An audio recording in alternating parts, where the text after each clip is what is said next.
It's Willie D, y'all, back with another episode of information and instructions to help you navigate through this wild, crazy, beautiful world. In the studio, Michael Colyar. Yes, sir. World What's famous. up, Ken? How you doing, sir? It's another beautiful day. Yeah, it is, man. It's a beautiful day. Thank you for inviting me. Absolutely, man. You're looking young. I feel young, man. 69 years young, baby. Yeah. You know, I'm a senior citizen, but I'm not the average senior citizen. I'm more like a YN with an AARP card. Yeah, I see you on stage, man, the way you be whipping across that stage. I like, look at this, man. This dude is moving. I'm in love, brother. Yeah. Love give you energy. Yeah. Yeah. You got you a good one, huh? Boy, I got the I know best one. I know she good. She's everything. Boy, you got a different glow. Even when you talk about her, man, you like.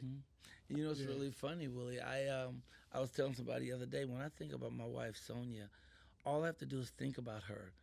And wherever I am, whatever my situation is, gets better and feels better.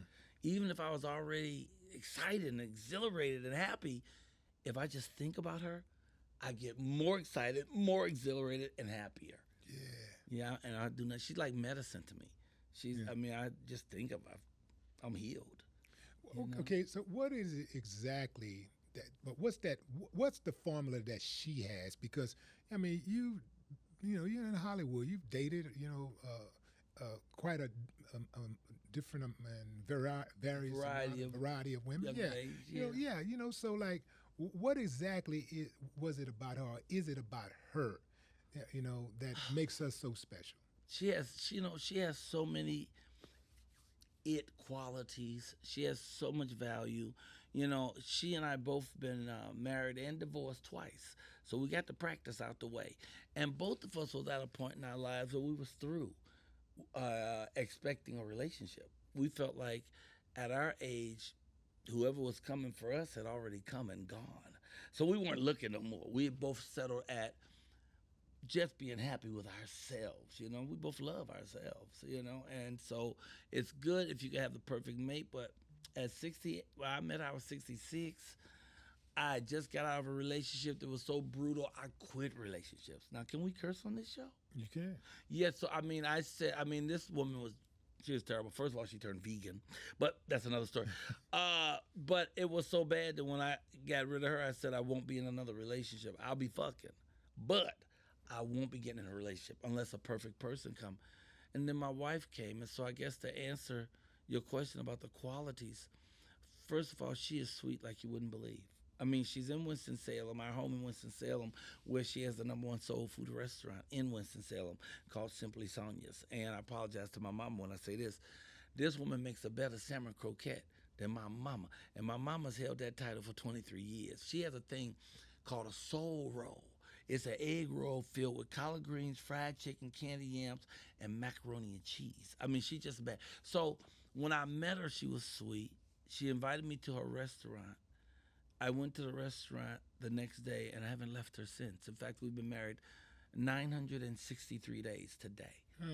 I count the days, I count the hours, and she really is the definition of Southern hospitality.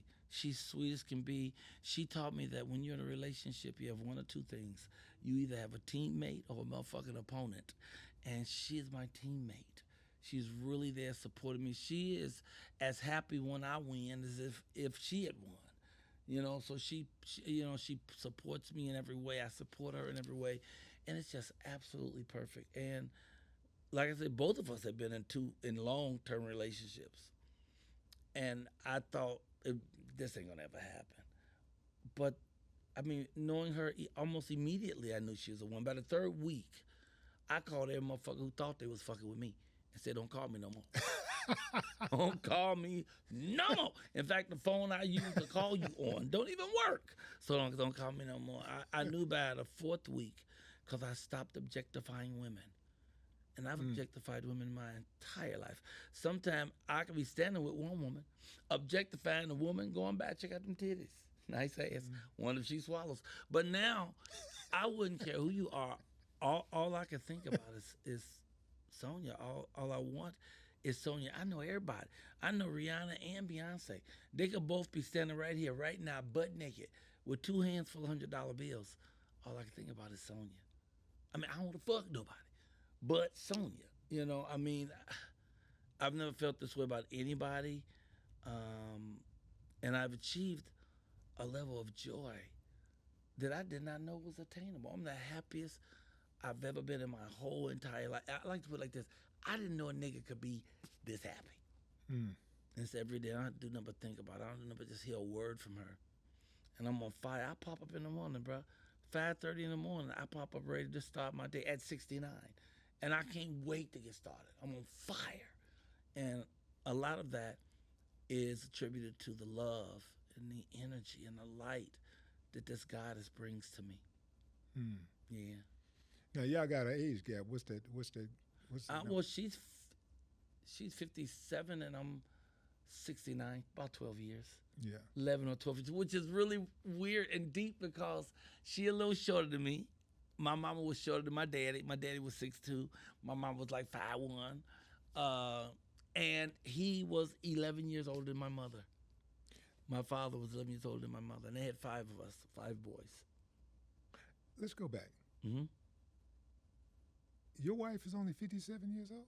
Is 57? Yeah, she's 57. When I met her, she was 55. I said, no, I didn't mean to say only, but 57. I thought she was much younger. She looks. No, she looks much younger. Yeah, I thought she was probably in her 30s or 40s. What? Your no, wife when looks I met her, very she young. was 54. Yeah. We've been together 3 years now. Oh, yeah, she got some good genes. She got some good jeans. She got them nice skirts, too. Yeah. No, she has some good genes. Her family's beautiful people. Yeah. She's just a beautiful soul, man. Her heart is so great. And you know, your outward beauty is usually based on your internal going-ons. Mm-hmm. So whatever's happening within you is how you generally look. Yeah. So people who get darkness going on, you see they're angry. You see it on their face. You see they don't want to smile. They don't want to be involved. People who've got light in their heart and light in their system, that's what comes out of them, you know. And I mean, I was doing pretty damn good before I met her. But once I met her, my life has gotten better every single solitary day. 963. Every single solitary day since I met her, my life has gotten a little bit better. Now, you're a go-getter, man, but since you've been in a relationship with her, does she make you go get it even harder? Well, no, I'm still doing the same hard going getting, but it's easier now. Now it's like breathing. Now it's not like I have to struggle because I don't chase anymore. I don't chase my business. I don't chase my career. I don't chase anymore because I'm in a space now that happened before she came along, but even is more solidified now. She's here. I'm in a space where I'm good with me. I'm at one with myself. I am focused and centered. I am sitting smack dab in the middle of my dream. I'm doing everything I ever wanted to do. I have 2 specials that we are looking for distribution. If you know anybody, I have 2 specials we're about to distribute. I have 4 books out. My latest book is Little Bobby White. It's a story of a little boy that always wins because he always chooses to do the right thing. It's a lesson we don't even teach anymore. We don't teach our kids the lesson of being good for goodness sake. In fact, we don't teach them shit. What we do is we give them a device and we sit them in a corner and we come back 8 years later and we don't know why they're sitting on a bed with a pistol, rolling joints and calling us motherfuckers. Because we forgot what we supposed to be doing as parents. Me and you talked about our dads transcended when we were younger. You said your father died like 30 years ago, and my father transcended when I was 12, which is a lot more than 30 years ago. And by the time he had transcended, though, he had already taught me everything I needed to know, me and my 4 big brothers. Like my mom taught us all chess by the time we was 8. When each one of us turned 8 years old, we learned chess. But we had to do everything at the house. So like nowadays, kids don't even have chores. They don't know what the hell that is. And if you ask them to do something, they ball their fists up. They mad because you tell them to do something. Or they want to get paid. Yeah, or they want to get paid. But we all had chores, so we knew how to do everything. When my dad died at 12, I could iron. My father he pressed. He ironed clothes for a living. I could iron my ass off. I know how to clean clothes. I know how to clean a house, how to talk to people, how to read, how to count. All the basic stuff that you need to be a functioning adult. And nowadays, the parents are letting the kids raise the kids and their devices raise the kids. And so we don't understand why when you ask a kid to do something, now he look at you like, who you talking to? I mean, I grew up in a neighborhood, bruh. Before there were hoods, there were neighborhoods. And in a neighborhood, every parent was your parent. Yeah. Every mama on that block was my mama. If I did some shit wrong anywhere on that block, one of them mothers could slap the shit out of me and call my mama, who be waiting at the house to give me round number 2. You talking about Robert Taylor Projects? Oh, Robert Taylor Homes, and now actually I was talking about Morgan Park, but Robert Taylor Homes, it was about your floor. Because I lived on the 9th floor. I was Robert Taylor Homes, 4352 South State, apartment 909. Everybody on that block was on that porch was my parents. Miss Sarah from down 902, we used to eat with her. I lived in 909. I'll never forget Barbara Smith in 903. She did the sex dance with everybody. I mean, all the people were my family on that porch, on that 9th floor. Break down about the floor thing. You said it was about the floor you lived on. Okay, so I grew up in Robert Taylor Homes. The Robert Taylor Homes were 28 apartment buildings that had 16 floors in each building and 10 apartments on each floor. So each apartment, so you go from 101 to 110. You go from 909 to 910. I was in 909, 4352 South State Apartment, 909. And so everybody had a certain block. A lot of had a certain porch, a certain floor you were on. We was on the 9th floor. And for kids, most parents didn't let their kids leave the floor, though, unless they left with an adult or a big brother or a big sister. So everybody... It could be quite dangerous once it would be dangerous, man, in the projects. It was, although... When we moved into projects, they weren't projects yet. We moved into projects in '62, so they really just opened. So they were still high-rise apartments. We was like the Jeffersons. Where you moving on up? When we moved into the projects, we were moving up from a lower ghetto to a higher ghetto, but it hadn't become a ghetto yet. It was still a high-rise apartment building. People hadn't drawn graffiti all on the walls. The elevators worked. People wasn't peeing in the hallway. None of that was going on when we got there. By the time we left, all of that was going on. You'd be happy if both elevators worked. Even if the elevators worked, sometimes the light was out in the elevator. It was like, wow. It got bad because what are you going to do when you got that many people on top of each other? You know, you're talking about 160 families per building, and there's 28 of those side by side.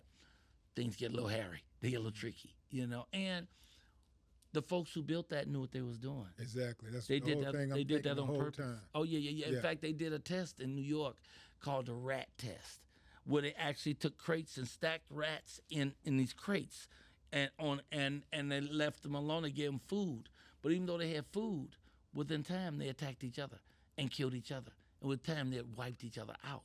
Because you can't have a bunch of entities on top of each other like that without whatever's going on internally wanting to do something about it, wanting to make a move, you know. So they knew that before they moved us in. And if you notice the projects, most projects are near freeways because it was designed that if we got all the black people corralled in a certain area, if some shit went down, we could roll tanks right down the freeway and get there quickly. Yeah, so all that was by design. Systemic racism is not an accident, and it's been going on for 300-400 years. Where systematically, and people, the word systemic is such a not used word. We don't use it that often, and a lot of people don't really know what it is. It sounds tricky and complicated. People don't bother, but it's really just another way of saying systematically creating racism. Is the systemic racism. So systematically, white folks have taught throughout the years that black people ain't shit, that they're the worst, that there's something wrong with them, that they're less than us, you know. And I think somebody wrote that if you could teach the poorest white trash person to feel like he's better than the richest black man, then you can get that white person to do whatever you want. Yeah, I think Franklin D. Roosevelt said that. Yeah. I'm not sure who, but I think that may make sense. And so it's systematically been put out there. So now there's an internal fear in the world. You know, the people fear black people. They because of the narrative, the constantly negative narrative. Now, if the narrative of the truth was put out there, then people would actually be afraid of white people. Because white people are the only people who have gone to everybody else's land and killed them and taken their shit and captured them. That only happens with white folks. Now, in some other countries have, you know, fought against each other and taken their prisoners. But to go from continent to continent and take people and their resources and claim them as yours, only white folks have done that since the beginning of time. And call them savages. Right, and they call because by calling others savages, Yeah. then you dehumanize them. So you make the other innocent white folk who don't know what's going on, who follows the leader, go, "Oh, you must be right." Well, they're savages and they're heathens and they're barbarians. We must save them, And so they go along with it. Not the same thing they do in politics today. Just like Trump would do all the time. He'll call names. If he call you names, then it takes you away from being a human to being an entity. So it's easier to hate an entity. Or you call somebody stupid. If you agree with that, well, you don't have to believe in them because they stupid. But he's the stupidest fucking person in politics. For him to open his mouth and call anybody stupid is crazy, but he believes in his insanity. And when you believe in your insanity, you can roll on that.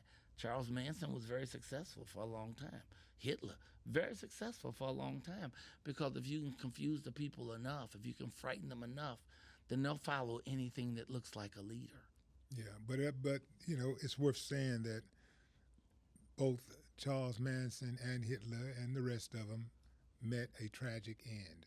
Mm-hmm. And that's the takeaway. I don't know why people see the glory part of it. They see all of the glitz and the glam, kind of like being a drug dealer. People see the lifestyle. They see the cars and the house. And it's just like I said on the song, the Mind Playing Tricks song, I said, I make big money, I drive big cars. Everybody know me. It's like I'm a movie star, but late at night, something ain't right. You see? So that's the part that they don't catch up to. They're like, yeah, man, I went to jail listening to your record. How did you do that? Because I told you, late at night, something ain't right. Why you didn't catch that part? Yeah. It's like people hear what they want to hear. I'm watching online. I'm not sorry, I didn't mean to cut you off.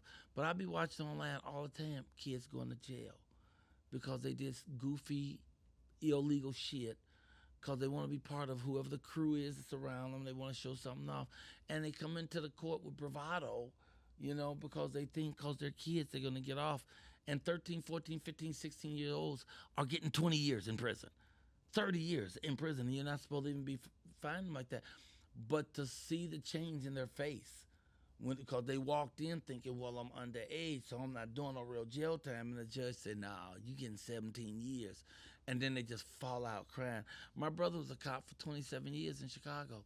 And he said, when they close the police door, when they close the gate, the door, they slam it. When they put you in a cell, they slam that shit as loud as they can. They want you to feel that vibration in your bones, and then that's when reality sets in, and that's when, and it's you talk about a life change, go to prison. It's a complete life change that takes forever and ever and ever to get over if you ever do. So I'm sorry. No, you're right about that. What are your thoughts on the Carmelo Anthony case? Well, I think it's absolutely a miscarriage of justice. There's no way that you're supposed to be trying a black kid for murder and there's not one black person on the jury. It's supposed to be a jury of your peers. No, ain't none of them white people his peers. They don't know what he's going through. They know what's happening. Plus, from what I understand, it was two guys messing with him and he had a knife. He didn't come in with a knife and run over to two people and start stabbing them. He pulled the knife out to protect himself in self-defense. I think it's a horrible travesty of justice. And I know if he was a young white boy that age, that wouldn't happen. He would get a year, or he get time off, or because it's he would have never like been that. charged. If he was white, he wouldn't have Might not have been charged. If the shoe was on the other foot, yeah, and a big black guy, a little black guy, he could be a midget. He go and accost a white kid and push him, and that white kid pull out a knife and stab him. That white kid is going home. He going home, and they're gonna drive him by Burger King first and make sure he gets the special. But that's just the way our society is. It's not just our society. It is the world, but yet I must say this. It ain't everybody. That's how come I can't be racist. I don't hate white people. I could never hate any group because of what a lot of folks in that group did. That's retarded. To me, that's not wisdom. It's not intellect. Plus, throughout my life, all kind of white people have been kind to me and helped me with things. So how can I hate everybody that's white? It's crazy. I don't want to do that. I just hate the motherfuckers that's trying to hurt me. Yeah, that's why I'm at with it, and I've said this time and time again. Hell, I said it in my very first album. Like I said, how many albums did you do? I think 13. Wow. Yeah, but I said it way back then. Like I said, Willie D is not a bigot, and he won't be. I just educate minds through reality. But this ain't no motherfucking back to Africa. Try to pull that shit, we'll have a massacre. You know what I mean? Like we it's people that look at us like we're second-class citizens, and therefore we have no right to complain. Although we're expected to pay our fair share of taxes, we are expected to contribute to society. We are expected to uphold our neighborhoods and contribute to and keep the neighborhoods safe. You are expected to ignore that we built this country and all of its major structures. We're supposed to ignore that. And we're supposed to not be comfortable being comfortable.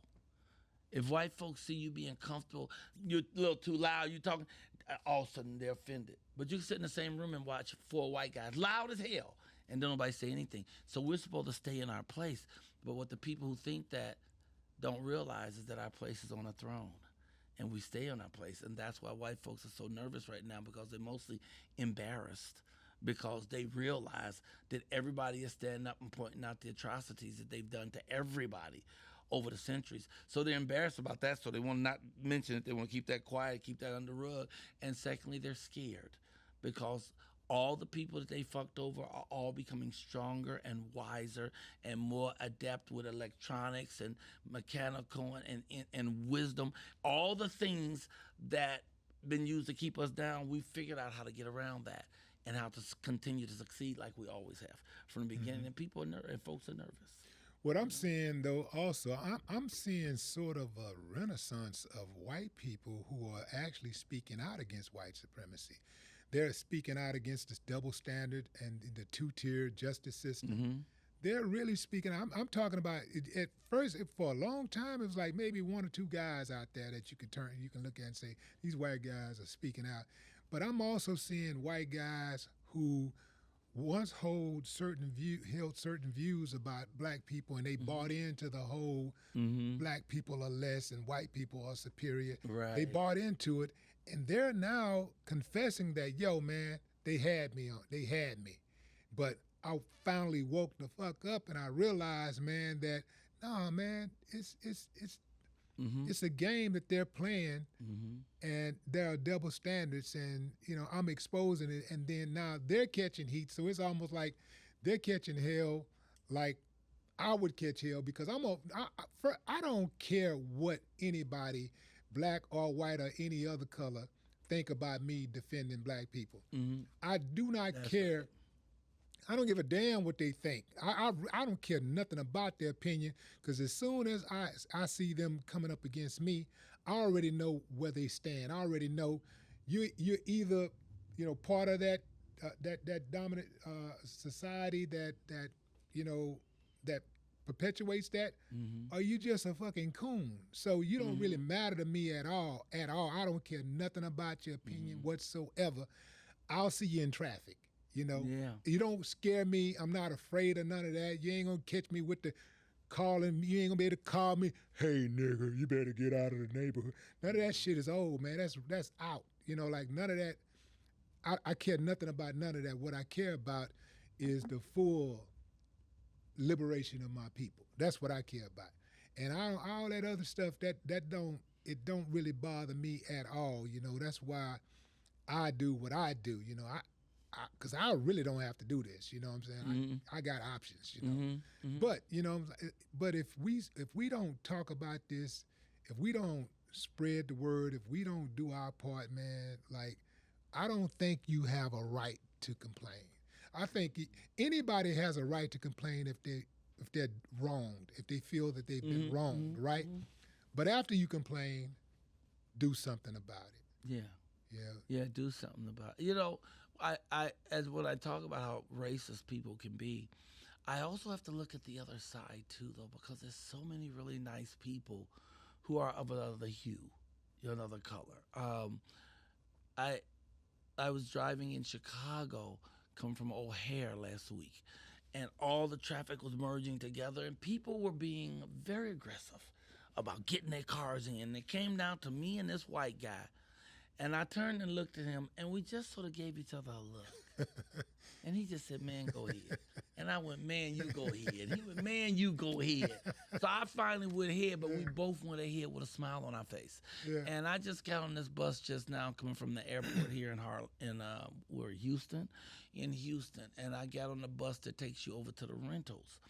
And a whole lot of folks are looking the other way, this brother coming on. I got my luggage and stuff. And there was one seat, and there was like a 50-year-old white woman sitting there. And she said, "Come sit next to me. I love your swag." First of all, I was blown away that she even knew what the fuck swag was. And she's like, "No, I love your swag." And this wasn't some hip, fly, Michelle Obama-esque type older woman. This looked like somebody's auntie. As Auntie Shirley or somebody. But she brought love. So love is in all of us.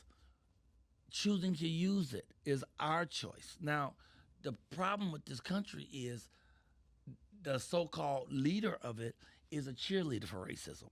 So he has made racists feel bolder about being racist. I mean, they used to be polite enough to keep it to themselves. But now white folks just want to call a nigga every chance they get. And I'm watching these Karens get knocked the fuck out every day. 3, 4, 5, 6. It used to be every now and then this would happen, but every day. And white guys just want to say it because they really think, and white men walk up to you and say, "Nigga," that he's showing allegiance to this group that he's following, to this cult that he's following. But the truth is, it only emphasizes their ignorance. You don't see black people walking around and white people, "Hunky, hunky, hey, hunky." We ain't doing that. You ain't never seen black people going around trying to hurt white folks just because they white. Never in our history have we done. Okay, the Mau Maus, that's 1955 in Africa. They got tired of white folks, pushed them around Africa, and they rose up as a tribe and wiped a whole bunch of folks out.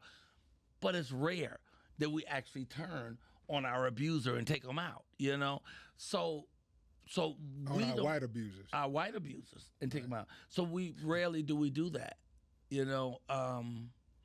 Because that's not who we are as a people. As you was saying that, I was just thinking that these MAGA type white folks who are really got hate in their hearts for black people, Mm-hmm. they should really thank the white people who are not racist, the white people who are good-hearted, Mm-hmm. decent white people, white Mm-hmm. society, decent white society. They should really thank. But they don't. They look at decent white society as being weak. But they should thank decent white society because it is decent white society that have really saved their asses. They don't think that way because they so arrogant that they think that nothing can stop them. That they think that they're unstoppable. And it trips me out because they conveniently forget that when there was a civil war, they lost. Mm-hmm. The last civil war we had, they lost. Mm-hmm. And if something happened again of that magnitude, they're gonna lose again because it ain't that many people who think like them.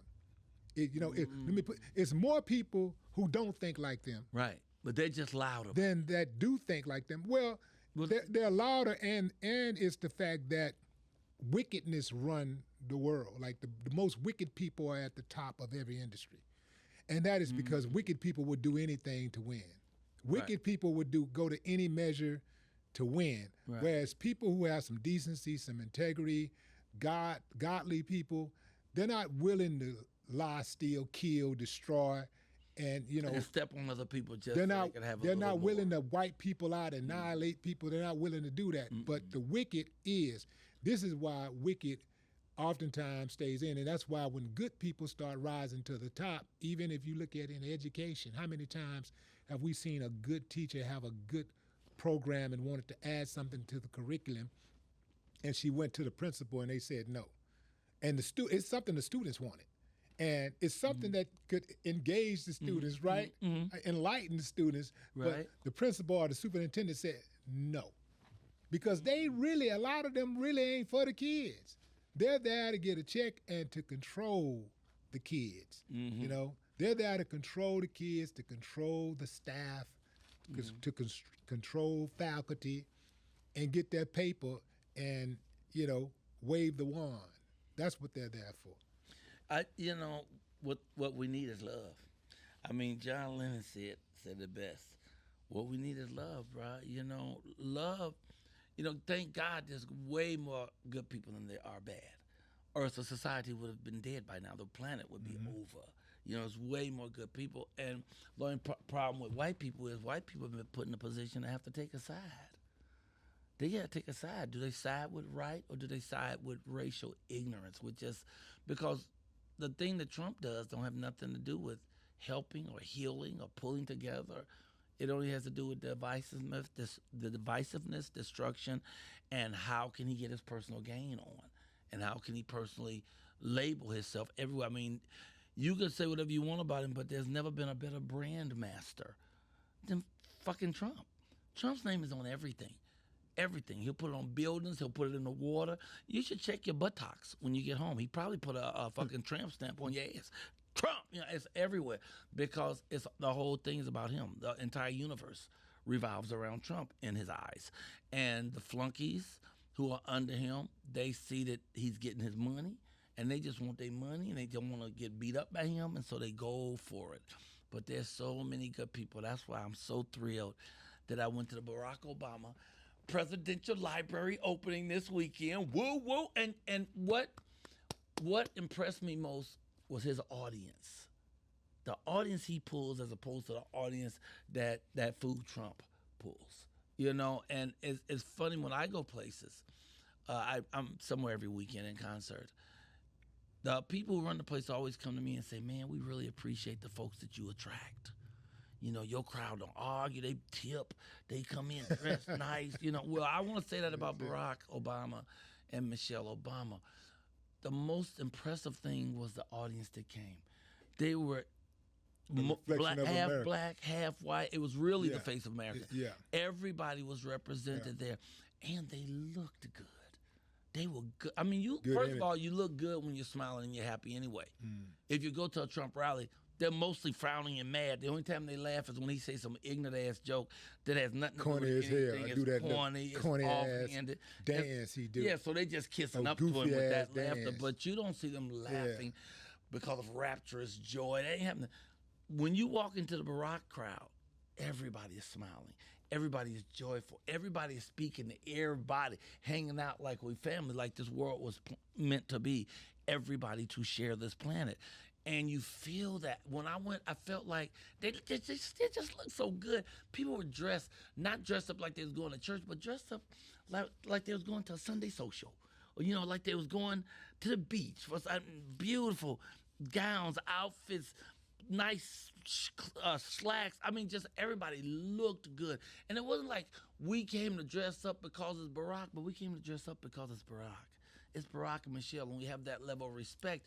And the room was up. And then as soon as I got home, I cut on the TV, and there's a Trump rally. And everybody just looked mad, angry. They got stuff to fuck, like they want to kill everybody and then fuck their dog. You know, it was just night and day of the audiences. What really tells about the leadership, because people follow the leader. You know, if you got a nasty, ignorant ass leader, then you're going to be nasty and ignorant because you want to be like the leader. Yeah, and you got to be nasty and ignorant for him to be your leader. Yeah, oh yeah. You dig what I'm saying? You got to be nasty and ignorant for him to be your leader. Did you meet Barack yet? No, I've never met Barack. How in the hell is it that you haven't met Barack Obama and you got a damn book? I went to take the book too. A funny thing happened on the way to the White House. I knocked on the door and the brother answered. And a brother answered. Man, is that the longest damn title in book history? Yes, it is, if you're not mistaken. But check out how brilliant it is. I wrote this book in 2008. In 2008, look at the characters that's talking about. Is he from here? Trump is talking about, is he from Rush Limbaugh, who was the number one radio guy for what you call them, conservatives, who came on when Barack won and said, I want him to fail. Never in the history of this country has anyone with such a high platform ever said they wanted the president of the United States to fail. You saying you hate niggas so bad that you want the president to fail. That's crazy. And he then hate black people so bad. Huh? He's saying he hate black people so bad. No. He don't see black people. He only sees niggas. Yeah. He don't see black people. If he saw black people, he'd love them. He don't see Barack. He's never seen Barack. He just see a nigga. Yeah. He doesn't see Barack. Barack is excellence personified. He's well read. He's well spoken. He's well educated. He carries himself well. You can't find one thing on him, and you better know they looked everywhere. They turned over every rock to find something on Barack. They couldn't find nothing on him. No scandals, no ugliness. And look at his daughters. Oh, just beautiful. Top of their class, top grades, no problem with everybody. It's the very opposite of the ugliness that's running the administration right now. I just want to show you the third person was Herman Cain, who was also trying to run against Barack, claims he's blacker than Barack, right? Was Herman Cain bald head? Yeah, and I thought he had hair on his head. No, he bald. He had hair around the sides, and he was a pizza slinging fool, and he was like, "Well, COVID ain't real, and it'll never do nothing to me," and it killed him dead 2 weeks after he said it. COVID killed him. But these are the bad doers who are still, Trump is still in there swinging. But they talk to him all kind of ways. But what was so beautiful about Barack Obama is he maintained light and love and integrity. You know, my favorite part of the book is the middle page. I don't know how focused it is over there. If the audience can see this. You're right there. There's your camera. If you focus enough to see that, you'll see that they would tear the White House in half before they let that nigga succeed. But Barack Obama's on both sides of the White House, pushing it right back together. And right here, them the collard greens Michelle grew in the White House garden. Let's see what them the collard greens in the White House garden. So he brought humanity. He brought decency. He brought love. And the first thing he said is this is not Republican states, and these are not the Democratic states. It is the United States of America. And he's working with everybody across the line. This other cat has nothing to do with politics. He's just a hustler. He's a hustler and a con man who thinks he knows business but has made the worst business deals ever since he's been in the job of president, you know. But anyway, I came to Chicago just to be at that thing, just to be at the library opening so that I could try to get this book to him. We sent it to him about 13 different ways. About 3 times we sent it through Oprah's people. I still don't think that he got it. Mike, if you had called me, I could have gotten that book to Barack. It's not too late. Let me know. Yeah, let me. It's not too late. I'm gonna help you get that book to him. And I wish I'd have known, man. I got it. I've been telling everybody when I had the book out. I was telling everybody. But you need to, because you're such a huge supporter of him that you know y'all gotta meet face to face. I gotta meet him. I have to meet him. I'll tell you a story. One of the things, you know, when we went there, like I said, I only have 80 of those books left, not even that, maybe 40 of those books left because they're out of print. I did them in 2008, but I'm about to put them back in print because he's more popular now than ever. But I took the books with me just so I can get close enough to somebody who'll be close enough to slide one to him. So I gave one to the head of one of his organizations. They run the youth organization there for him. Another one of his company members I gave it to. But what happened on Friday is there's a little old grandmama at the Sophie Hotel, S-O-P-H-Y, the Sophie Hotel in Hyde Park. And that's where I was having my meals. And she was eating alone, so I picked up her meal, which is what I do. If I see seniors like grandmamas eating by themselves, I just pick up their bill. I think my mama would dig that, you know? And so she was just sweet as can be. So I picked up her bill, and then she turned around and started talking to us. Come to find out she's 95 years old.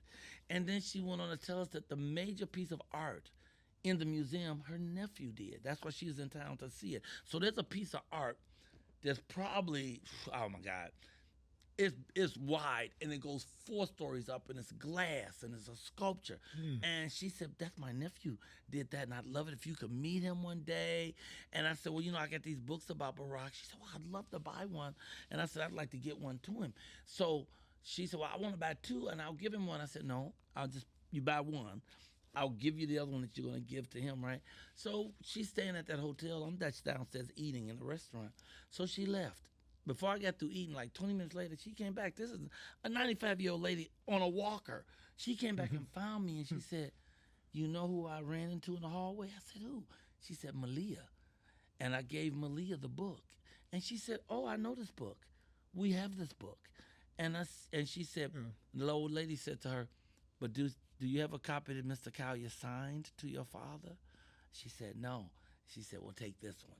So I believe they got it. that they got it. Yeah, they got it. Now I'm just waiting for one of them to write me or text me or just say thumbs up, we like it, you know. Yeah. But no, I went on that mission, but so much more came from it. I met so many more beautiful people, so many organizations I want to work with. My friend Africa, she's amazing. She was there. My girl, what's her name, came. Erica Badu came and performed. Michael Steele, who was an amazing guy on NSNBC, one of their news sports people, coordinators, not sports, but he speaks to politics with them on NSNBC, and he's just wonderful. He was there. Ben Crump came and just gave me such a big hug. He was like an old family member. The people that was there was just beautiful. What happened was beautiful, and then I went in the museum to all 8 stories, and it's spectacular. You want to see it. It's breathtaking, you know.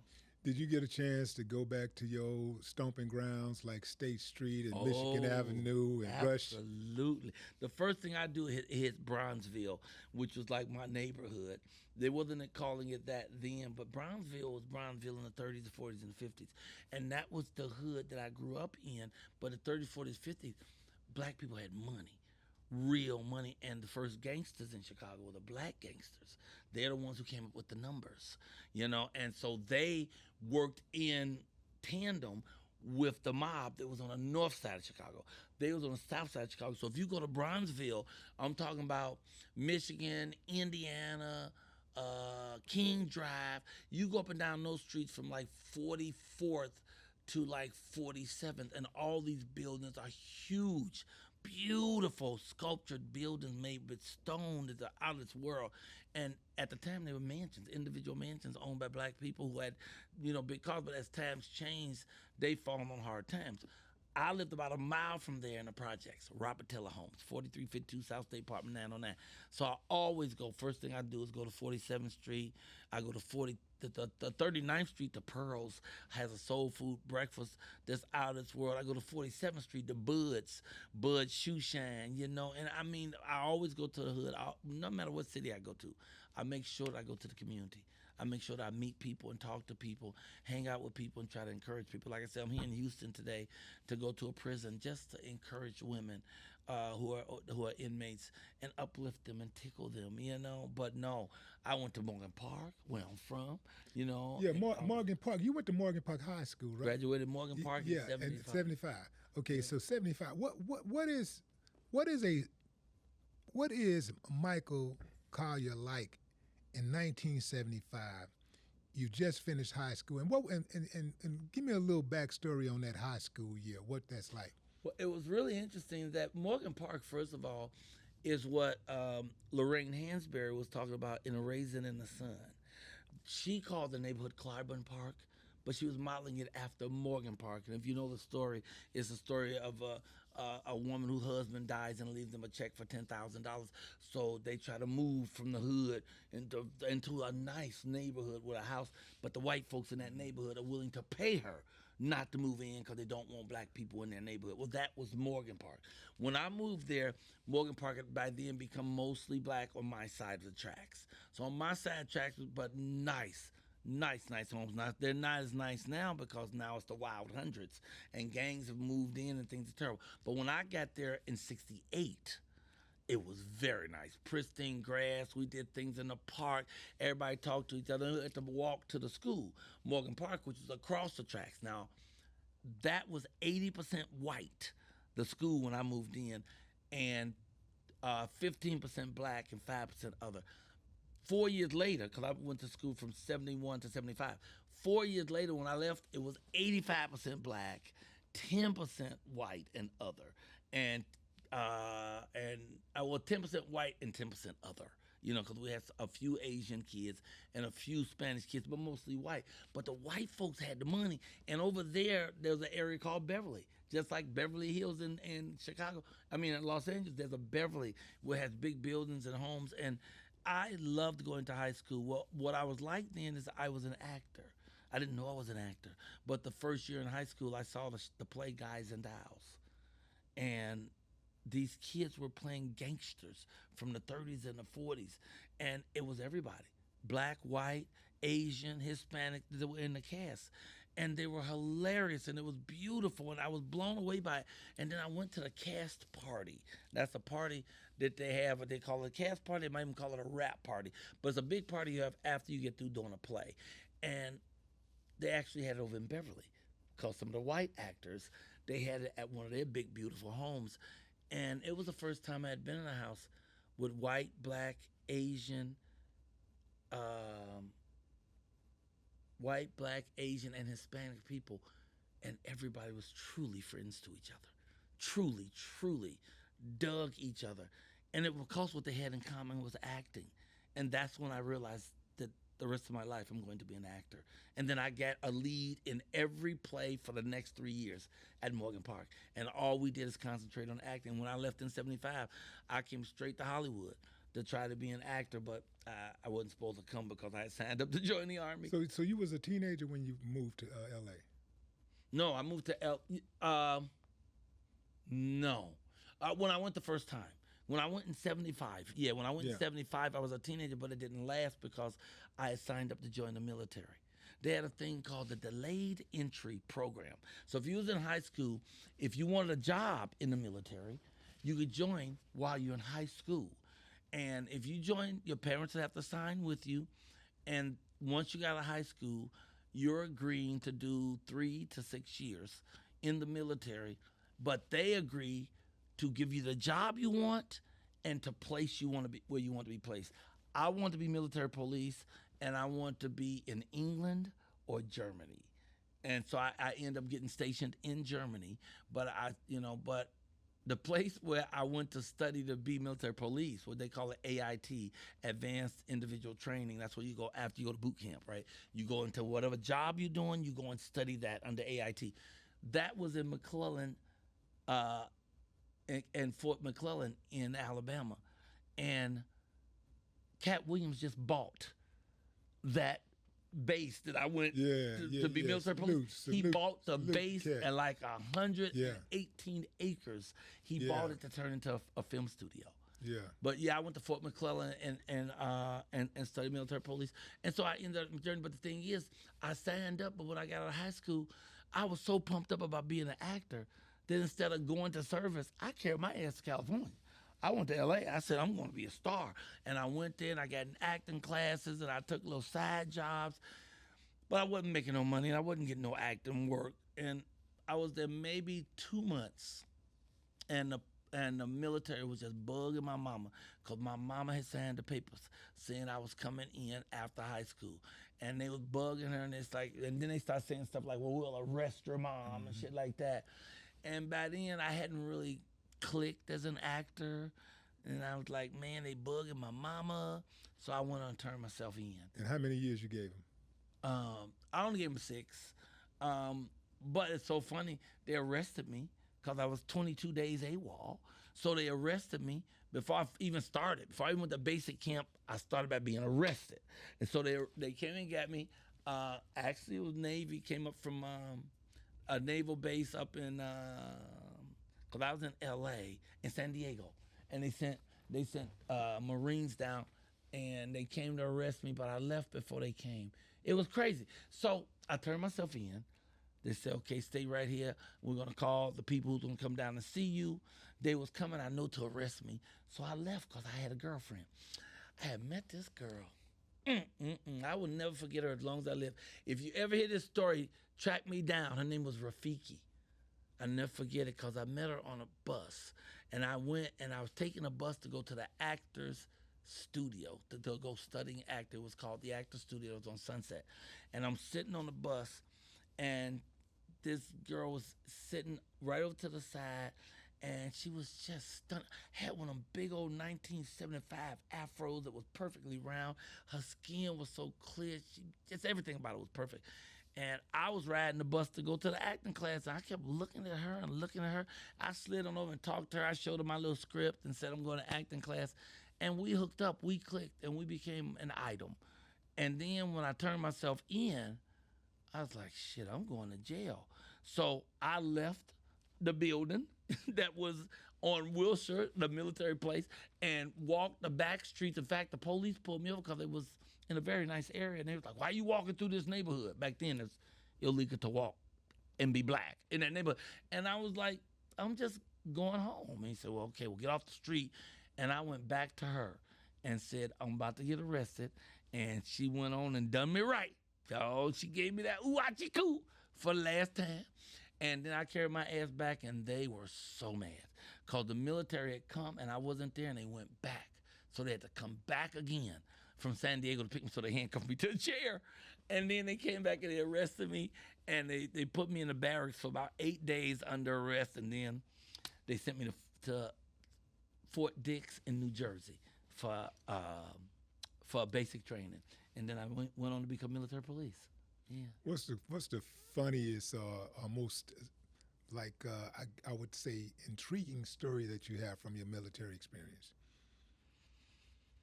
Well, for me, it would be them trying to court-martial me because I shot my gun in the barrel. I mean, so as military police, at the end of your shift, there's a barrel full of sand, and you're supposed to clear your weapon, which is to cock it, make sure there's no round in it, and then to shoot into the barrel. Because a lot of cowboys and shit be in the military. And a lot of times they want to come in at the end and check, make sure their gun is clean. They aim in the air and shoot, click, right? But sometimes the gun goes off. So now they have a barrel. So it was one day I come from duty, and I was having trouble. I wasn't good in the military because I was a black man that was independent. And it was so many white folks that was from Alabama and Mississippi, and they would have one stripe. All you had is one stripe, you had more power than me, and they would talk to me any kind of way because they had rank over me, you know, and I did not like it. I didn't like that type of stuff, but I loved a lot about the military. I have to say that. I loved a lot about, I loved the order that we had, the discipline that we learned. I loved that I got the GI Bill, so I went to college for 4 years on America's dime because I did that. And I moved into my fabulous home without putting a penny down because I'm a veteran and because I went. So it's a lot of good stuff, but they were fucking with me all the time because I would mess with them. And then when they tried to court-martial me, then I was saying I'm constantly having headaches. So they put me on something, Vicodin or something, and I would have to take that, but they put me on arrest where I had to stay in the barracks. So I couldn't do nothing but stay in the barracks. I fucking loved it. All I did is stay in the barracks, listened to Al Jarreau, wrote letters, wrote a poetry book, and I would drag myself to the mess hall and eat, drag myself back, and then enjoy myself. And then when that was all over, they couldn't court-martial me because I'd done the right thing. I was supposed to shoot in the barrel. That's what the barrel was there for. And then after they dropped the court-martial, they turned around and offered me $2,000 to re-enlist. Yeah. I was like, y'all crazy. Y'all treat me like shit. And then you want to give me $2,000 to stay longer? That's how they get a lot of guys to stay longer. They hit you with that bonus. At the end. And it's a couple of thousand. Then they hit you with a bonus if you get married. They hit you with a bonus if you have kids. Right. All that golden cuffs on you. Yeah. But I ain't gonna lie, I did enjoy a lot of being in the military. It meant a lot to me, and I respect all veterans. You know, in fact, you know, every place I go, I carry one of my coins. I got 13 military coins. You know, because I went over and did. I performed in 13 military bases after I got out. After I got out and became like a popular comedian, I did Camp Liberty. I did Camp Victory. We stayed in Saddam's mansion. When they killed Saddam, they turned the mansion into a hotel. And that's where we as the military stayed, in Saddam's mansion. And we stayed there, and then they would helicopter us to the other bases. We went to 11 bases, and we would have to go, we would go at night, and you couldn't use any lights on the helicopter because the snipers would shoot at us. So Saddam was killed in what, 21, right? Was it 21?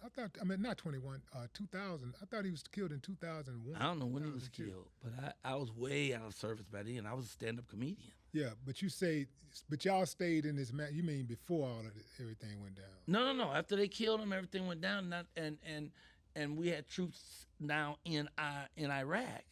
Because I went to Iraq and Iran, and we had troops there. So the military would pay us and fly us in. Oh, you saying to for do our comedy. American Okay, troops. yeah, right. Yeah, I went to perform for the American Cause troops. you was throwing me off because you was saying I thought you were saying as a soldier you went out there. No. stayed at the I was out of soldiering. I said by then I was just a stand-up comedian. Yeah, I gotcha. kind of popular as a comedian, and so they hired me, and I went over and did 11 bases, and it was amazing.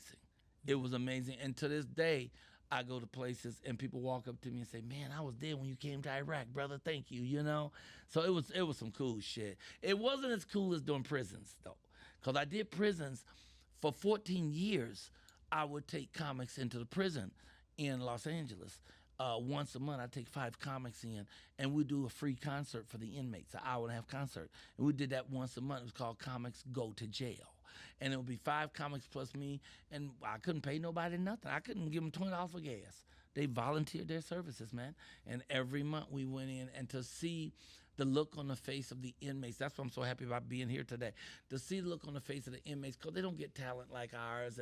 They mostly just have nothing to do, lift weights and bullshit. What you gonna do walking around in prison? So when we came, they would behave.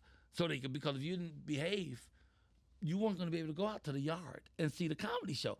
They would behave because they knew the comedy show was coming, you know? And so it was just really great to be able to remind people that just because your body's locked down, it doesn't mean that you're in jail. As long as your mind is free, you can go anywhere. You can be anything, and you can even change your current situation. But you have to have that state of mind. You have to understand the power that you have because we're connected to the Holy Spirit. I mean, really, if you have enough faith, you literally can walk on water and fly through the air. But we're still in a lower thinking that our only thing is to wake up in the morning, go do a job, pay our bills, pay Uncle Sam, go back home, go to sleep, and die. But it's so much more than that. You know, if all you're doing is stuck in a job, you're a slave anyway. You got to get back to ownership. You got to own the stuff you do, have control of the stuff you do, and then you can have control of what the flow of your money is.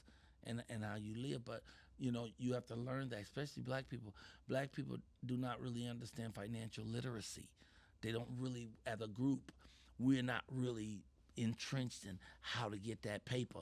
I mean, yet, in a way, we are. The hustlers and the gangsters know how to do it. Yeah, I think we're getting there more now because we got. I think this is our really the first generation of black kids who are born into millionaire status. It's a lot of black kids who are born into that status now. So we're getting there. You know, you got to think about the road we've traveled. You know, we come a long damn ways to start from scratch with nothing. You know, dig. Is it true that you once lived in your car? Not me. I never said that. Okay. No, I never lived in my car. I've never been homeless. Yeah. It's very funny, too, because many people have come to me to say, man, we love your story, brother. The way you came up from being homeless, man. I've never said I've How never did that said story that. get out there? I have no idea. I think there's other black comedians. Maybe because you played the role in Poetic Justice when you was doing the homeless thing. Well, I was homeless then, no, and I think they connected to the fact that when I won Star Search for $100,000, I gave half to the homeless. Well, I had been out there for 4 years doing comedy on Venice Beach, telling jokes and passing my hat, 5 hours a day every Saturday and Sunday. I'd done that for 4.5 years, and then I won Star Search. And so I gave half to the homeless, and people seeing me perform in the streets and seeing that I gave the money to the homeless, they put 2 and 2 together and got 7. I've never been homeless. I've never said it, not even jokingly, not in none of my acts, not in none of my stories. I never pretended to be it, you know. But Steve Harvey says he was. There's quite a few comics who say that they actually lived in a car for. Was it Art? No, it wasn't. I was about to say DC, but it wasn't. I think Mike Epps said. Mike Epps said too. But several comics have said that. So people have heard that story from other people, from other comics. They saw that I worked in the street. They say I won and I gave to the street, and they just assumed that. But I have never been. Thank you, God, for the blessing. I've never been homeless. I had a mom and dad who really cared about us, and they raised us. They busted their ass, and I had one of them mothers who will spend everything on her kids. If she ain't have but $10, she's gonna spend $9.99 on us. And we was poor, but we didn't fucking know we was poor. You know, if you poor and everybody, if you broke, everybody around you broke, You don't even know you broke. Yeah. You know, because we had love. Especially when you got everything you need. Yeah, we had Yeah. our basic needs. My mom and dad Yeah. would go out and work, and they would bring food home, and we would eat, and we would celebrate Christmas, and we had life, you know. But no, I've never been like that level of poor, and I've never lived in a car, and I think there's an honorable thing if you can make it to the other side of that and still stand and tell your story. But no, I've never had that. And unless somebody hit me in my head and I lose my senses, I will never be homeless because God blessed me with so many wonderful tools. And one of them is the gift of gab. I know how to talk shit and get paid. I could stand on any corner in America and stand there and talk shit, and people will surround me and pay me. I don't care. If it's all white people, I could go to a corner where all white people walk by, and I can start telling jokes and telling stories, and people will gather, and I will hold them for 30 or 40 minutes and then take off my hat and make them pay me. And since I can do that, because I did it in Venice Beach for 9 years, since I can do that, I'll always work. Yeah, no matter what happens. If the clubs decide, well, we're not going to bring you in, I can always go back to Venice Beach. I did 6 figures a year on Venice Beach, telling jokes on a weekend. Saturday and Sunday. I can always go back. I don't want to go back. I'm 69, and that shit is heavy lifting. But just to answer the question, no, I wasn't homeless. Nobody in my family wasn't. And if we were, we'd rush to help each other not be homeless, you know? Because it really is our job. Once again, I am my brother's keeper and my sister's too. Has there ever been a time that success for you was harder than the struggle? Right now. Right now. I mean, you know, how does one measure success would really be the question. I think I'm wildly successful. Because I got a rubber chicken. No, I am successful to the extent that, first of all my needs are met for certain. But beyond that, I have a couple of dollars. And more importantly, I live in a nice place, and I have a woman that loves me. With my woman, I could live in a car if I could just have her. I mean, my woman is everything. And me and my woman could go anywhere and start butt naked and broke. And in a week, we will be dressed and on to some big shit, you know, because we have really good minds. But the blessing is her. She's a blessing. Now, what does Sonya think when you on stage, man, and you start talking about her, and you start, especially when you start talking about being intimate with her? What is she? Did she ever call you? She on that? loves it. That's why I love her. She's so playful. I remember the first time I tried her is I told her, I said, baby, you know, I love you, and I know I love you because not once have I ever fucked you. She said, yeah, baby, but I told her, I said, I just make love to you. And she said, yeah, Daddy, but sometimes I like to get fucked. You know what I'm saying? She has a sense of humor, which is so great because I tell stories on stage about her and what we have done and stuff. But I could stop, if she's an artist, I could stop on the stage and say, baby, I be fucking you good, don't I? I be give me that shit. She'd be, that's right, Daddy. You know, so she's supportive of me in every single way and every single thing I do. She is there to support it and to lift it up. And her sense of humor is just wonderful. You know, it's really wonderful. I'm really so blessed to have her. I'm so blessed to have her. Yeah. You know? Man, how was it like working with, did you, I know that Jennifer Lewis was on Poetic Justice, which did y'all have? Jennifer Lewis was on Poetic Justice too? Yeah. I forgot that. Yeah, Jennifer Lewis. She's so brilliant. Yeah. The bitch is fabulous. Huh. Oh, she was the leading cabaret artist in New York for like 15 years. She would do a cabaret show in New York, and you couldn't touch her. Sing, dance, act, do it all on the stage, smaller than this little rug, and killing. She used to be backup singer for Bette Midler. That was one of her first starts, but no, she's fabulous. No, I didn't remember that she was in Poetic Justice. Yeah, but you got me second guessing myself now because I thought she was in. No, she was in it. Now that you mention it, I thought she was in Poetic Justice. I'm not sure. Okay. But if it's not her, it's another girl that's like her. But do you know her? Do you know? I know her. You know her? I know her, yeah. What's it like being around her? Well, I'm never around her anymore lately. I used to be around her a lot. But Jennifer Lewis is, well, first of all, she's a fucking genius. And there is no other way to put it. She is a genius. She can sing, she can act, but she also is so rooted in so much energy and knowledge about black people and women and life. She just have a rich personage. She could sit down and talk to anybody about anything, and I guarantee you it's gonna be super fucking fascinating. Yeah, I wasn't, but I was in Blackish with her. You know, I played a minister in Blackish. I only had one episode, but it was fabulous. It was amazing. In fact, the audition was amazing. I'm gonna pull the audition one day and run it on my morning show. So I was doing comedy, I think somewhere in Texas, and I got the call for the audition, right, to play a minister. So what I did is I got to put on a suit, I got my phone, and I went down the lobby, and I gathered a bunch of people in the lobby and told them what I'm doing, and I wanted them to be my parishioners. So I was doing my lines, and they was, that's right, Rev, that's right. They were doing the whole, got that job. You know, I only got one. I don't need but one. It's so funny because there was a great musician, Morrison, Jim Morrison. Did you know who that was?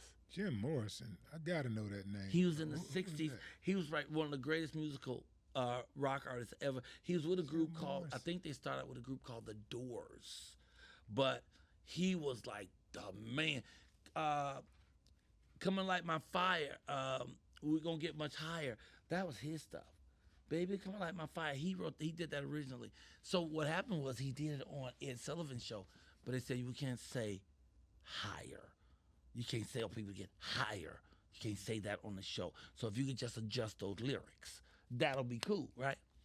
Jim Morrison went on, he did his shit. When he got through, he sang his song, Maybe We Can Take You Much Higher. He said his shit just like he said it. Mm-hmm. Now, Ed Sullivan was big as Johnny Carson when Johnny Carson was on. You remember Johnny Carson? Yeah, of course. Ed Sullivan was the biggest shit in television.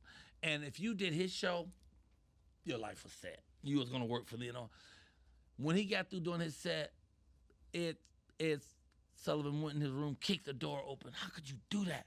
I had you coming on several more times. You'll never work this show again. And Jim Morrison calmly said, hey, man, I already did this show. Boom.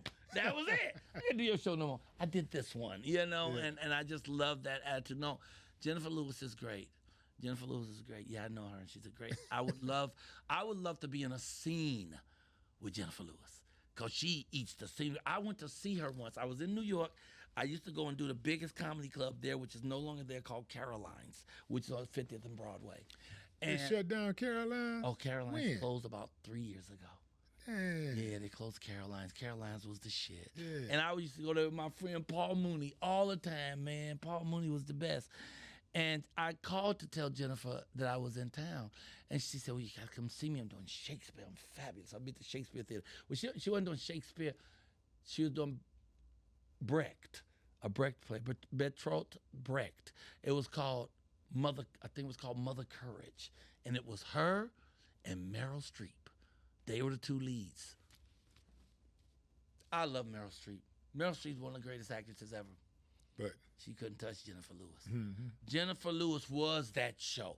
When Jennifer Lewis came, Meryl Streep just basically disappeared because she was bigger than life. She was theater. Oh no, Jennifer Lewis she a beast. She's a beast. Yeah.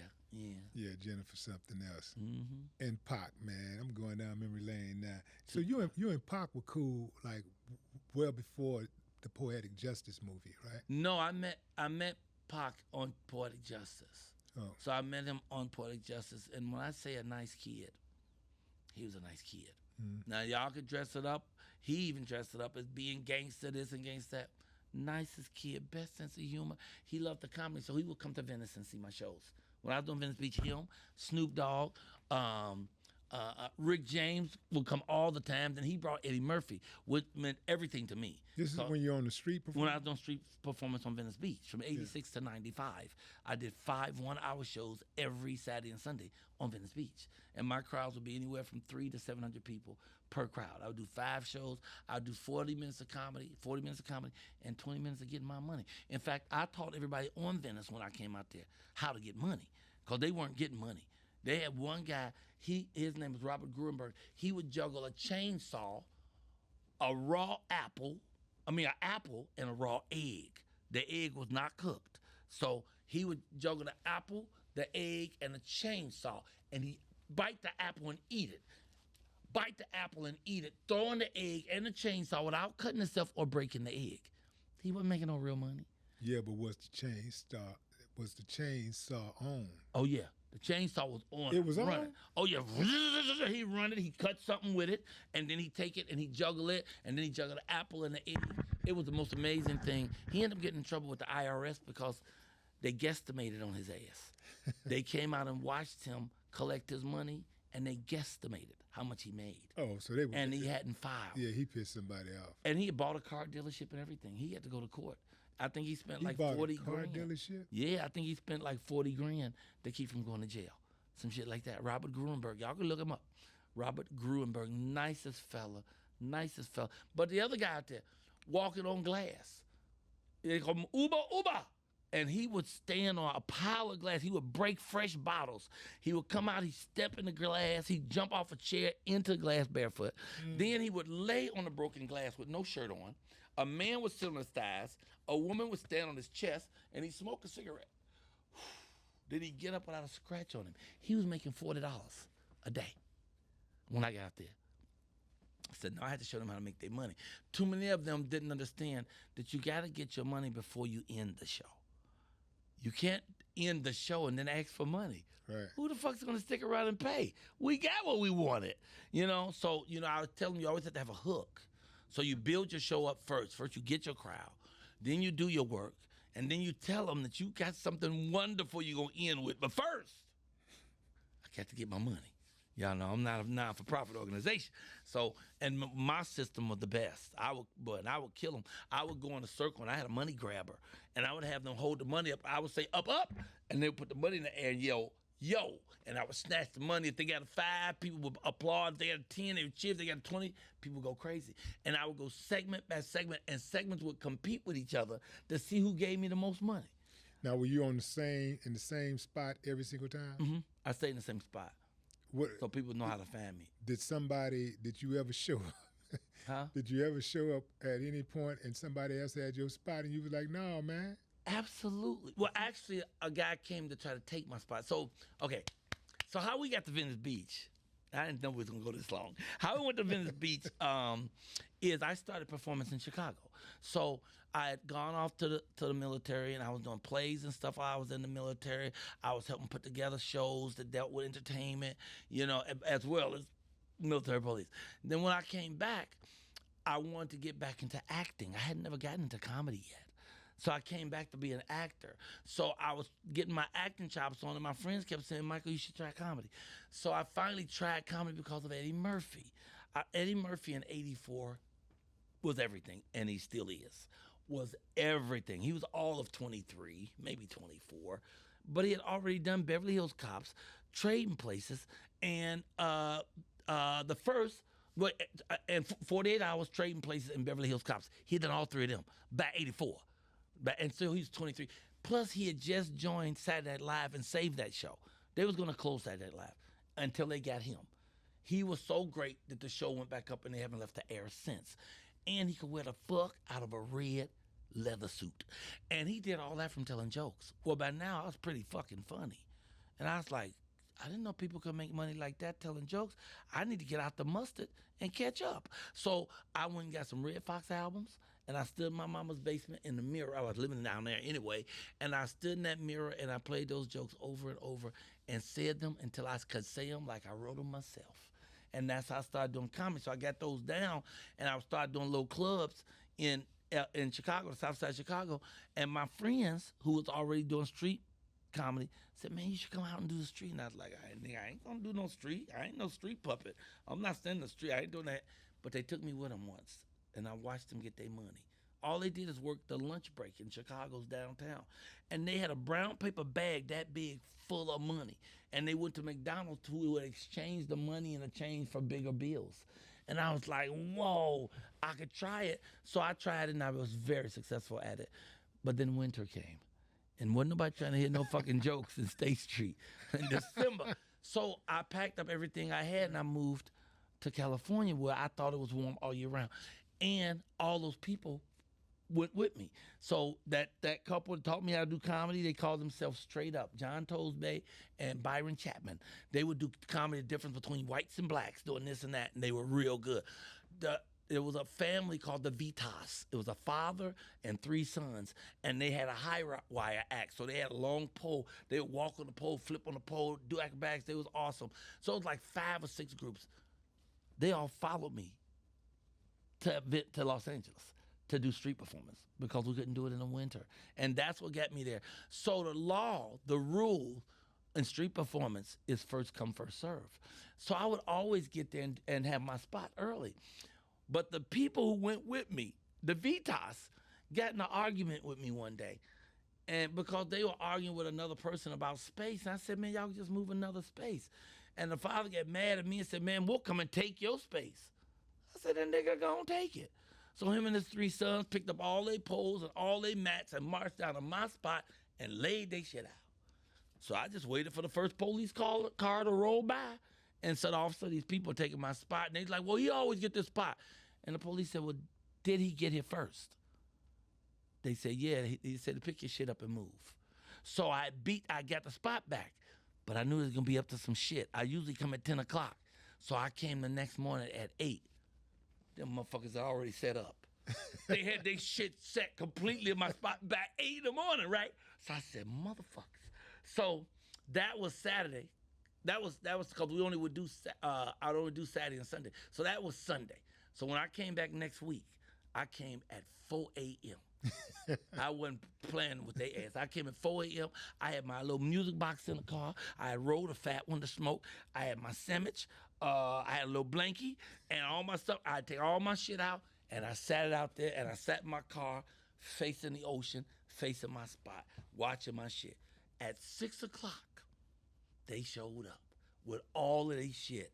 And as they was going to my spot, they looked over at me in the car smiling at them and they just kept walking. I never forget that. I never forget that as long as I live. But they still were my friends, and they still my friends to this day. The Vitas family, the father has transcended, but the 3 sons and the mother are still with us, you know? Man, you have this tour. You had this tour called Michael Colyar's Mama. I'm still doing it. You're still doing it, right? Yeah, it's a one-man play. It's a one-man play. I play 17 characters. So I play my mother and my father.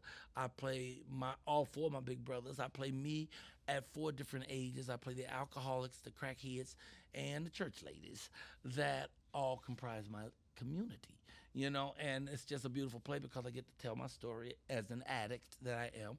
So I did crack for 23 years, and as of March 1st, I have 18 years of pure sobriety. And so I tell a story about it. So I play these characters and you watch me grow. You watch me come up in the projects and but it's jokes and drama. So I'm telling a dramatic story, but then in the middle of it, it'll remind me of a joke. So I stop and I go to the front, to the mic, and I tell a joke. And then when they laugh at the joke, we merge right back into the story.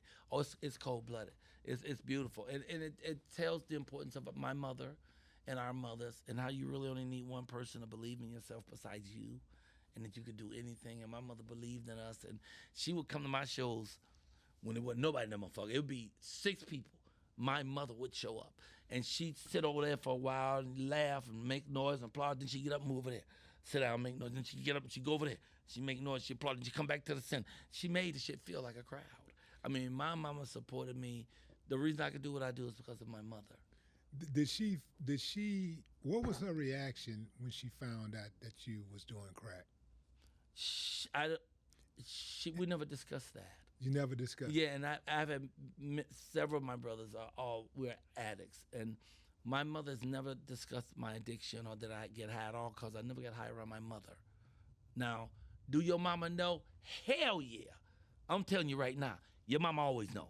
Don't be in the back room. I want the mama to know. Mama always knows. So she knew. But my mother never spoke to me about it because I never brought drugs around my house. I never got high around my mom. I wouldn't do that. So she gave me the courtesy of never discussing it. It didn't affect her because I wasn't in the streets hiding. And nobody see. And only people saw me high was the motherfuckers getting high with me and the people who sold me the dope. I wasn't in no streets. I wouldn't get high and go out trying to do something strange for a piece of change. I wasn't doing none of that shit. I was what I called a functioning addict. But I was dysfunctional as fuck because I lost so much from it. You know, so many opportunities and friendships just went away. And not because I did things to people, though. Because one thing is I didn't get high and go steal. I didn't take nothing from nobody. But I would sometimes come to auditions and you can kind of tell. I'm trying to hide that I was getting high all night, but I'm sitting here sweating like R. Kelly in a playground, you know. So I'm sure that they could tell that I was out there. And they didn't give me chances, a lot of opportunities I missed yet. Yet I did a lot of great shit during those days. During those same years I was high as a fucking kite, I did about 18 movies. I did 3 series. I wrote my first 2 books. I was a very functional, dysfunctional addict, you know, until I finally got sick and tired of being sick and tired. And that's why so many of my contemporaries have passed me on. They're way wealthier because they kept their eye on their goal. You know, and the only time you see obstacles is when you take your eye off your goal. And I had so many obstacles that I was seeing. You know, I was happy getting high in a motel room with some motherfucker I generally wouldn't talk to on the street, you know. But that was the culture that I was in, and Right I there. experienced it. Right there. That style that you have in comedy where you are telling a story and that story has different layers to it, like, and it's almost like a damn puzzle you try to get the audience to solve. Mm-hmm. Mm-hmm. You know, when did you come up with that style of comedy? Because most comedians, they have jokes or they just tell a story and, hey man, this happened, this happened, this happened, this happened. But when I listen to you, your signature is to damn near make me fucking go to school. I got to go back to school because I got to follow this. You know what I'm saying? I got to follow this. I got to follow it. Yeah, I do too much. Yeah, no, but it's I'm joking. It's trademark you. Like it's your trademark and it works for you. Like when did you come up with that style? Well, what I call myself doing is conscious comedy, which I define as comedy that makes you think and feel as well as laugh. So if you make it through my show and all you've done is laugh, I have failed. Because I know fucking 1,000 jokes. I can stay on the show, do jokes and punchlines, but I need to give you information as well. I need to remind you of your greatness as well. I need to remind you of what your world is that's around you so it helps you navigate it. I came across that as a fluke. I was on Venice Beach and all I had was dick jokes, you know, because that's all Red Fox had. A bunch of dirty jokes, blue jokes.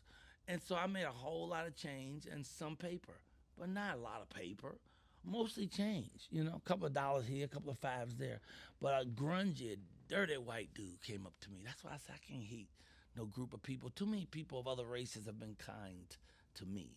And but there's a difference in being a Tom, because there's people kissing up and Tomming all over the place because of Trump. And that don't have shit to do with you respecting someone for who they are as a human being. So this white guy came up. I mean, he is a dirty motherfucker too.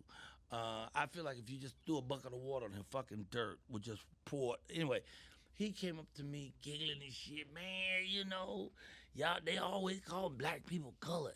White people the one that's colored. Black people always stay the same color. And so I took that and created my biggest routine out there. It was called the Basic Colored People's Routine. So I would start my show by making fun of several races.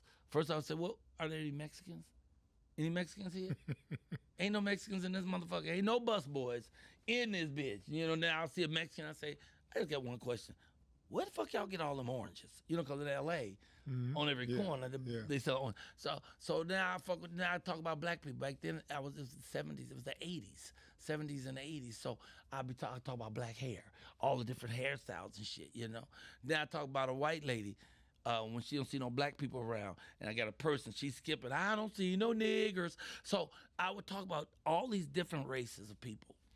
And then I would point out that I joke about racism because racism is a fucking joke. Huh. You know, you can't have any intellect or wisdom at all if you hate somebody just because they're different from you. In fact, you can't have much wisdom if you're a human being and you think you're superior to another human being. So whether it's white supremacy, black supremacy, any other fucking supremacy, God created all of us equally. All of us. We all start the same plane. If you took a white baby and a black baby and put them on that table with no mama, no influence or nothing, they would both grow up doing the same things and learning the same things. We have to teach hate. Nobody decide I'm just hate. You don't see no baby looking at you all hateful and shit. I'm gonna hate you because you're a nigga. You have to learn that. You have to learn meanness. Meanness is not something that you automatically built with. That shit you learn from others, you know? So I will go on the beach and I will try to educate as I go along. So the whole thing about racism, that piece was so fucking popular that things would just happen. Once I did that piece, I mean, overnight, it changed. If you hit people in their heart, their wallet will pop the fuck out of their pocket. I mean, I'm talking like literally immediately. People start giving me 5s, 10s, 20s. People gave me watches. I got 11 watches that year. People gave me gold chains. People give me shit. And you ever heard of Wolfgang Puck? Of course. Okay, so Wolfgang Puck had a big restaurant back then called Spago's. He has a Spago's somewhere else still. I think there's another one in Beverly Hills. But the coldest restaurant anyway was Spago's on Sunset Boulevard, because that's where they always hold the Oscar party. And so it was known for its wonderful food, its service, how excellent it was. So one day, I'm doing my show, and this white lady come to my show with these 2 little white girls. And when it was over, she gave me her card, and she said, I own this restaurant, and I would like to treat you and your wife to dinner. So I took the card, and it said Spago's. I'm like, this bitch don't own Spago's. Wolfgang Puck owns Spago's. Her name was some crazy shit. Her name is Barbara Lazaroff, right? So I called immediately. As soon as I got off the beach, I called Spago's. I said, look, this lady named Barbara claims she owned a restaurant. She said, that's Wolfgang's wife. She owns the restaurant. I said, what? All right, I'm going, right? So I went and took my wife, my then wife, who's a wonderful, fabulous Brooks. All right, I'm going. Brooks Jackson. Yeah, I said, I'm going to go see what's up. When I say they pampered us, they would not let us finish a meal. We had like 4 meals. So we'd have a meal, and we got halfway through, they snatched the plates and bring 2 other meals. Yeah. Then they snatched the plates and bring 2 other meals. Then we got full. They brought a platter about the size of this table of every damn dessert they had and left it on the table for us. We could have whatever we want. Not only that, every week, every year on the beach, a month before Christmas, I would do one of my shows out there, and I would call it Scrooge Lives. So instead of people bringing me money that day, I asked them to bring me frozen turkeys, chickens, and hams, and canned foods. Thank you. Thank you. And bring canned foods, and we're going to feed as many homeless people as we can. In fact, I called it Scrooge Lives. Scrooge stands for Society's Christmas Rush for oodles and oodles of goodies, etc. And Wolfgang Puck would take a thing this big and fill it with homemade cookies and bring it out there for that function. I would get a Christmas tree and put it out there, and for that whole day, people would bring turkeys and hams and food, and then we would pay a guy to take a van and take it to a homeless shelter, you know, and they created the cookies every year for about 6 years. They would give us the cookies. So when I talked to Barbara about it, I said, Barbara, why was you doing this? She said, because of the lesson you taught about racism, and my 2 little nieces were there, and they learned from that lesson, you know? So then I had to go in deeper, and I started talking about sex, because this was 86, and this is the year of AIDS. And 86 is the first year they gave AIDS a name. Before that, they were just calling it a gay white man's disease. But then they put the word AIDS to it, and we were fighting tooth and nail to save people from dying from AIDS, because I'm an artist, and the artists got it worse than anybody. Actors, dancers, them motherfuckers was dying left and right. Our friends were dropping. It was crazy. So I did a whole piece on safe sex, because you couldn't really talk about sex. On TV or radio, you couldn't buy a commercial for condoms. They thought it was dirty. In 86, the condoms are dirty, so we won't run an ad for condoms, and all you needed to save your life was a fucking condom. So I would joke about condoms. I had a 6-pack, an 8-pack, and a 12-pack. Now, 6-pack, that's for your Hispanic brother. That's for making love Monday, Tuesday, Wednesday, Thursday, Friday, Saturday, but off on Sunday. 8-pack, that's for your black brothers. That's for making love Monday, Tuesday, Wednesday, Thursday, Friday, Saturday, and twice on Sunday. And, of course, the 12-pack, that's for the white guys. That's January, February, March, And so people would then laugh. And when you make people laugh, then their guards are down. And when their guards are down, you can slip education in. I remember one of the shows, a lesbian came to me at the end of the show, and she said, my lesbian lover died 6 months ago of AIDS. And I never thought that I would laugh again. And you have me laughing and crying tears of joy from your piece about safe sex, because I would break it down to how you could get AIDS and not even be gay, because a gay person could make love to a straight person, and that straight person could then make love to you, and you think you were with a straight person, but the gay person who made love to that person didn't tell them that they were gay. You understand? So like a man can make love to a woman who has AIDS, but she didn't say shit about it. But he's a straight guy, so he wasn't even checking her for it. So then he gets AIDS. He don't understand it. He ain't used no needles, but he was with a woman who had it without protection. But he turned around and gave it to another straight woman because he didn't know that this girl. So I would show them the chain of how it could happen to you. I would talk about the importance of safe sex, of knowing about it, of giving money. I would do auctions, and I did auctions to raise money from art for AIDS research, right? So my dumb ass had a habit of being the first one to auction, to kick it off. I'm the auctioneer, so I'm going to kick it off. So they had this big-ass orange, the sleeves were this big and fluffy, ostrich coat. Fabulous on a woman. And it was beautiful. So I put in the first bid. Do you know that not one other motherfucker bid for that shit? So I end up going home with this big fucking orange ostrich feather. I don't think I ever wore it. I think I finally sold it or gave it away or something. But we was doing it to raise money for AIDS. So I would be out there doing pieces about safe sex, and then I would go to pieces about my addiction, about crack, and how, you could change your life at any moment you choose. But what moment shall you choose? And I would talk about how crack would fuck you up, mess up your family, and the stuff you go through, and how we crawled on the floor looking for rocks. And I would tell these stories and always sew it up with the lesson that goes with the story. So by the time I get through with my show, I've taught you things, I've told great stories, and I've told jokes all the way in between it to keep the flow going. So you end up with a well-rounded show. Michael Colyar's mama, that's a whole different kind of thing. That's me being able to talk about my addiction and my growing up as a black man who cares about society and the world, because I had a great mother. My mother was Marilyn Smith, was everything, and she raised 5 of us, and I was the youngest. She raised 5 men, and like I said in my show, she wished a motherfucker would. My mom was short, but she'll fuck you up if you was her kid and did some shit out of line. That was your ass. And she didn't even do the whoopings. My father did the whoopings. That was that wait till your father get home shit. My mom only whooped me one time, and it was my last whooping. I was 13 years old, and I threw a cat in a girl's face.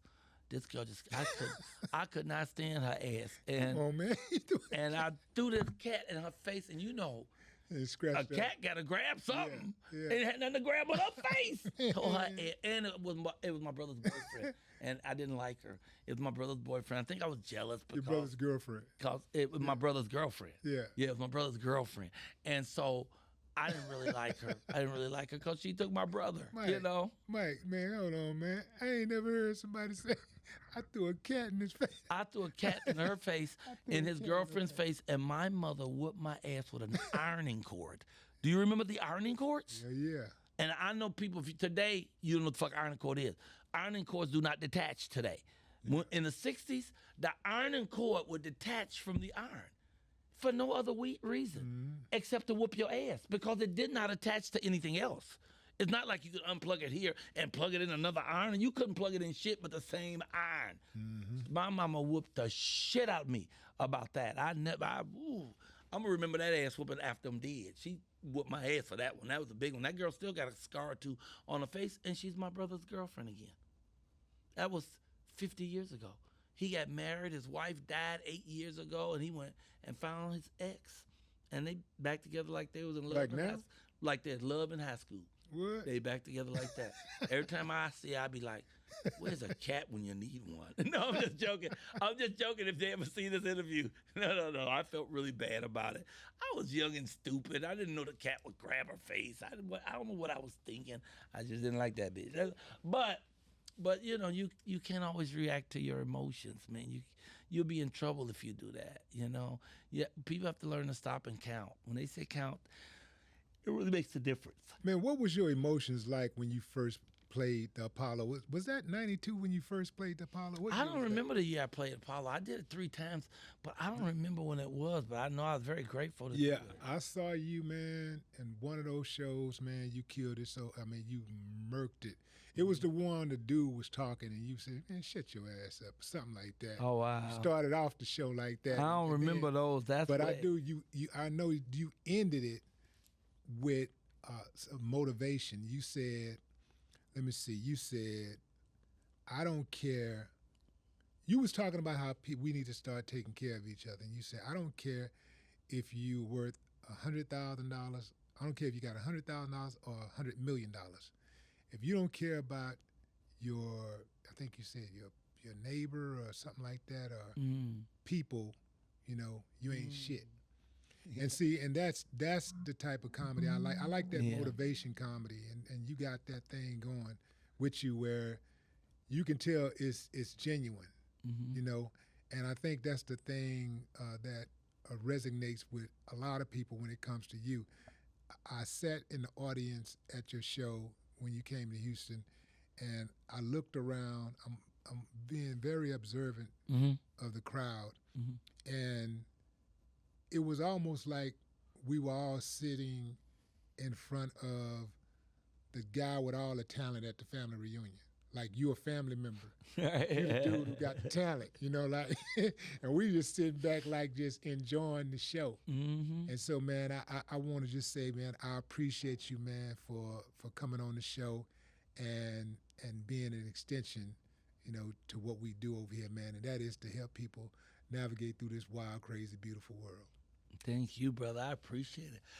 I apologize for all the yarning, but my flight, I left my house at 3:30 this morning to get to a flight that was at 6:30 from LA to get here. And I slept a little on the plane. I still got some yarns on me, but it's not because I'm bored. I just want y'all to know that. No, I'm enjoying all this. You know, I thank you for allowing me to come through. You know, I'm a kid from the projects in Chicago, but I am sitting smack dab in the middle of my dream. I'm doing everything I ever wanted to do, and I'm in love. And I have a morning show. My morning show is on YouTube. It's called the Michael Colyar Morning Show. I've only done 1,071 shows, so I understand if you haven't had opportunity to catch one. But they're on every Monday on YouTube. Monday morning, 7, 9, 10. 7, 9, 10. 7 o'clock on the West Coast, 9 o'clock Central Time, and 10 o'clock on the East Coast. It's live. But if you don't want to watch it live, you can just go to YouTube, put in the Michael Colyar Morning Show anytime, day or night. You can still see it. But if you want it live, because live, we give away a gift every show. You can get in the chat. We go back and forth. You can participate. But otherwise, you can just go to YouTube, put in Michael Colyar Morning Show. Now, we also are on GC Radio. I'm on radio now in 184 markets worldwide. Dope. So the company is called GCRadioHub.com. GC for Get Connected. GetConnectedRadioHub.com. They run my same show 6 times. So they run it with me live, and then again at 5 p.m. on Monday. So 7 and 5 on Monday, 7 on 5 on Wednesday, and 7 a.m. and 5 p.m. on Friday. And so the show I do Monday, they're going to run it 5 more times through the week. So you have 6 opportunities to miss me. And I love that. And just please also follow me on my very sexy webpage, TheRealMichaelColyar.com. And when you watch the Michael Colyar Morning Show, make sure that you subscribe, you know, because I need to build them numbers. And that's pretty much it. If y'all see this before the 4th of July, I'm doing the 4th of July weekend in Birmingham, Alabama. I'm doing 5 shows at the Star Dome. Call your mama and Pookie and Run Run. If they in that town, tell them to come and see me. They don't want to miss me. I'm going to be so good. I wish I was in the audience watching me. And that's all I got. And a chicken. Michael Colyar, ladies and gentlemen. Thank you. No more talk. God bless you.